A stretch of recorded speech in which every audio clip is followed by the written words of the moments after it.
அனைவருக்கும் என் இனிய வணக்கம். இன்றைய ஆன்மீக பதிவில் நாளை வரும் ஜூலை மாதத்துடைய வளர்பிறை அஷ்டமியில் காலபைரவரை நினைத்து இந்த ஒரு வார்த்தையை மட்டும் ஒரு 108 முறை முடிந்தால் சொல்லுங்கள். உங்களால் எவ்வளோ சொல்ல முடியுமோ நீங்கள் தாராளமாக சொல்லுங்கள். கண்டிப்பாக உங்கள் வாழ்க்கையில் எப்படிப்பட்ட கஷ்டங்கள் இருந்தாலும், தீராத பிரச்சனைகள் இருந்தாலும் இனி நடக்கவே நடக்காது அப்படின்னு நீங்கள் நினைத்த விஷயங்கள் கூட கண்டிப்பாக நடத்தி காட்ட வல்லவர். அதை பற்றின தெளிவான தகவலை தான் நம்ம இப்போ இந்த பதிவில் பார்க்க இருக்கிறோம். இப்போ தான் நம்ம சேனலை நீங்கள் ஃபஸ்ட் டைம் வாட்ச் பண்ணுறீங்கன்னா மறக்காமல் சப்ஸ்கிரைப் பண்ணிக்கோங்க. பக்கத்தில் இருக்கிற பெல் ஐக்கானை கிளிக் பண்ணிக்கோங்க. அப்போ தான் நம்ம போடுற வீடியோஸ் எல்லாமே உங்களுக்கு நோட்டிஃபிகேஷன் வரும். இப்போது வீடியோக்குள்ளே போகலாம். நாளை ஜூலை 14 ஞாயிற்றுக்கிழமை, வளர்பிறை அஷ்டமி. பொதுவாக வளர்பிறையில் நம்ம வாழ்க்கையில் முன்னேற்றத்திற்கான விஷயங்களுக்காக நம்ம வழிபாடு செய்யணும்.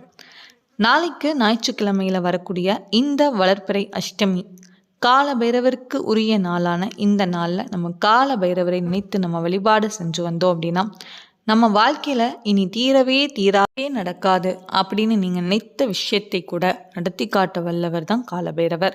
அதனால இந்த காலபைரவருக்கு உரிய நாள் அப்படின்னு பார்த்தோம்னா அஷ்டமி நாள். ஒரு மாதத்திற்கு வளர்பிறை அஷ்டமி மற்றும் தேய்பிறை அஷ்டமி அப்படின்னு வரும்.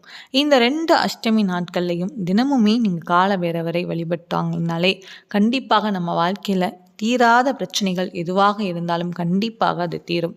நாட்களில் நம்ம காலபைரவருக்கு உரிய இந்த ஒரு ஸ்லோகத்தை நீங்கள் சொல்லுங்கள். ஓம் காலாய வித்மகே காலஹஸ்தாய தீமகி தன்னோ காலபைரவ பிரச்சோதயாத். இந்த ஸ்லோகத்தை ஒரு முறை சொன்னால் கூட போதும். உங்களால் எவ்வளோ முடியுமோ நீங்கள் தாராளமாக சொல்லலாம். இல்லைன்னா ஓம் காலபைரவாய நமக இந்த ஸ்லோகத்தை நீங்கள் ஒரு 108 முறை இல்லை உங்களால் எவ்வளோ முடியுமோ நீங்கள் தாராளமாக சொல்லலாம். நம்பிக்கையோடு சொல்லுங்கள். கண்டிப்பாக உங்களுடைய தீர்க்க முடியாத பிரச்சனைகளும் நிச்சயமாக தீரும்.